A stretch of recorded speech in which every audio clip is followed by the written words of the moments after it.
মাওলা রে, জীবনে কত গুনাহ করলাম, জানা অজানা, ইচ্ছা অনিচ্ছা, জাহিরি বাতিনি, প্রকাশ্য গোপনীয়, শিরিক বেদাত, যত ধরনের যত প্রকারের গুনাহ করলাম। আল্লাহ এমন গুনাহ করছি গো, পৃথিবীর কেউ দেখে নাই, তুমি আল্লাহ দেখছো। কেউ শুনে নাই, তুমি শুনছো। কেউ জানে না, তুমি আল্লাহ জানো।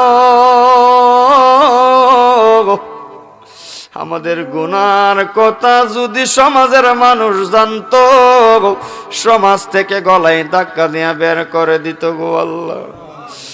আর রব্বুল আলামিন মাওলা রে, আমাদের অন্তর্যামী তো তুমি আল্লাহ। আই রব্বুল আলামিন আমাদের প্রত্যেকের তামাম জীবনের গুনাহ খাতা মাফ করে দাও।